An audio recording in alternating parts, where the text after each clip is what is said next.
Hello students, स्वागत है आप सबका इस विसी क्लासेस पर।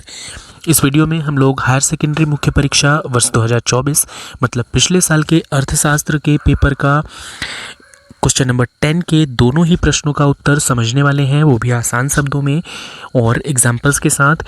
इससे पहले कि हम हमारे क्वेश्चन और उसके उत्तर पर चलें, कर लीजिए चैनल को सब्सक्राइब और अगर आंसर आए पसंद आपको तो वीडियो को भी लाइक कीजिएगा।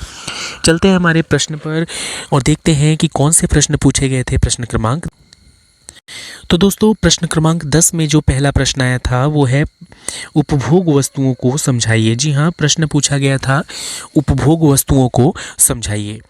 तो इससे पहले कि उपभोग वस्तुओं को समझाने के लिए हमें क्या कुछ लिखना होगा एग्जाम में, मैं आपको उपभोग का सामान्य अर्थ बता दूं। सबसे पहले तो आप जान लीजिए कि उपभोग का सामान्य अर्थ होता है यूज़ करना, उपयोग करना। लेकिन यहाँ ये ध्यान देने वाली बात होती है कि कौन से वस्तुओं के उपभोग या उपयोग करने की बात यहाँ पर हो रही है। तो दोस्तों मैं आपको बता दूं कि उपभोक्ता मतलब एक ग्राहक, चाहे वो मैं हूँ, आप हैं या कोई भी एक सामान्य नागरिक, जो अपना लाइफ चलाने के लिए, अपनी जीवन यात्रा को चलाने के लिए, अपने जीवन जीने के लिए कुछ बेसिक चीज़ों का यूज़ करता है। जैसे कि अनाज का यूज़ करता है, कुछ खाने पीने की चीज़ों का यूज़ करता है, कपड़ा यूज़ करता है। हर वो चीज़ जो अपने जीवन को चलाने के लिए वो यूज़ करता है, मुख्यतः उसमें खाने पीने की चीज़ें शामिल होती हैं। जैसा कि आपने एक डायलॉग सुना होगा, रोटी, कपड़ा और मकान, ये 3 चीज़ें बेसिक ज़रूरत होती है एक व्यक्ति को अपना लाइफ चलाने के लिए। तो समझ लीजिए यहाँ पर रोटी से मतलब है भोजन। तो भोजन के अंदर हम जिन भी चीज़ों का इस्तेमाल करते हैं वो सारी ही चीज़ें उपभोग वस्तुएं कहलाएंगी। ठीक ऐसे ही और भी ज़रूरी चीज़ें जो अपने जीवन में हम इस्तेमाल करते हैं, जैसे कि कपड़ा, उनसे रिलेटेड जो चीज़ें हैं वो भी उपभोग वस्तुएं कही जाएंगी। दूसरी जो प्रमुख बात आपको ध्यान रखना चाहिए वो ये कि उपभोग वस्तुएं ऐसी वस्तुएं होती हैं जिनका पुनर्उत्पादन में या उत्पादन में, किसी चीज़ को बनाने में इस्तेमाल नहीं होता। क्योंकि अगर उस चीज़ को उद्योगों में किसी चीज़ के उत्पादन के लिए उपयोग किया जा रहा होगा तब वो उपभोग वस्तु ना होकर उत्पादक वस्तु बन जाएगी। इसलिए उपभोग वस्तुएं वो होती हैं जिसे डायरेक्टली ग्राहक उपयोग करता है अपने लाइफ में, वो होता है उपभोग वस्तु। लेकिन हम एग्जाम में इसका आंसर लिखेंगे कैसे, कम शब्दों में, संक्षिप्त रूप में, और सटीक आंसर क्या होगा, तो वो देख लीजिए आपके स्क्रीन पर। अब फाइनल वो आंसर मैं आपको दिखा रहा हूँ जिसे आप अपने एग्जाम में लिखोगे, और ये भी आसान ही शब्दों में लिखा हुआ है ये आंसर भी। तो आइए देख लेते हैं कि आपको आपका आंसर कैसे लिखना है।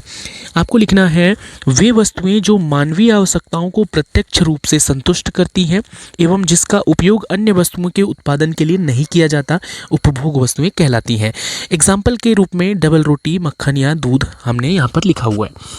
तो 2 बातें हैं यहाँ पर जो मैं अभी आपको समझा चुका हूँ कि एक तो मानवीय आवश्यकता मतलब हम, आप या जो भी कोई एक नॉर्मल ग्राहक है उसके जीवन की आवश्यकताओं को पूरा करता हो, और सेकंड चीज़ उस वस्तु का उपयोग फाइनली अपनी ज़रूरत को पूरा करने के लिए ही किया जा रहा है, उसका यूज़ किसी और चीज़ को बनाने के लिए नहीं किया जा रहा, तब वो क्या होता है, उपभोग वस्तु होता है। अब यहाँ पर कई लोगों के मन में आ सकता है मेरे एग्जाम्पल्स को देखकर, जैसे कि दूध, तो कहेंगे कि दूध का इस्तेमाल तो दूध के कई चीज़ें बनाने में होता है, जैसे कि पनीर या फिर दही या अदर प्रोडक्ट्स जो दूध से बनती हैं। तो दोस्तों मैं आपको बता दूं, यहाँ मैं उस दूध की बात कर रहा हूँ जिसे एक सामान्य उपभोक्ता, एक सामान्य ग्राहक अपने जीवन में अपनी ज़रूरत को पूरा करने के लिए करता है, ना कि मैं उस दूध की बात कर रहा हूँ जो एक फैक्ट्री में, जो एक कंपनी में प्रोडक्ट्स बनाने के लिए यूज़ होते हैं। तो इसलिए आपको याद रखना है कि उपभोग वस्तुएं ऐसी वस्तुएं हैं जिसे एक उपभोक्ता अपने जीवन में अपनी बेसिक ज़रूरतों को पूरा करने के लिए करता है, ना कि किसी दूसरी वस्तु का उत्पादन करने के लिए। अब चलते हैं हम लोग प्रश्न क्रमांक 10 में ही आए हुए दूसरे प्रश्न पर। तो प्रश्न क्रमांक 10 के अथवा में जो प्रश्न आया था वो प्रश्न अब आप स्क्रीन पर देख पा रहे होंगे। जी हाँ, ये प्रश्न था जिसमें पूछा गया था पूंजीगत वस्तुओं को समझाइए। जी हाँ, जैसे हमने उपभोक्ता वस्तुओं को समझा, अब हम समझने वाले हैं पूंजीगत वस्तुओं को। तो पूंजीगत वस्तुएं क्या होती हैं दोस्तों? पूंजीगत वस्तुएं नॉर्मली आप इस तरह से समझिए, अभी मैंने उपभोक्ता वस्तुओं के बारे में आपको कहा था कि उपभोक्ता वस्तुएं ऐसी वस्तुएं हैं जिसका उपयोग ग्राहक अपनी बेसिक ज़रूरतों को पूरा करने के लिए करता है, अपनी दैनिक ज़रूरतों को पूरा करने के लिए करता है, ना कि किसी चीज़ के उत्पादन में।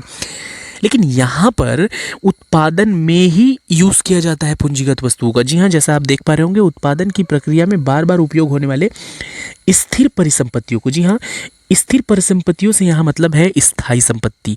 तो जो ये पूंजीगत वस्तुएं होती हैं, इनका उपयोग तो स्पेशली उत्पादन प्रक्रिया में ही किया जाता है। तो आप कह सकते हैं उपभोग वस्तुओं से ये एकदम ठीक उल्टा है।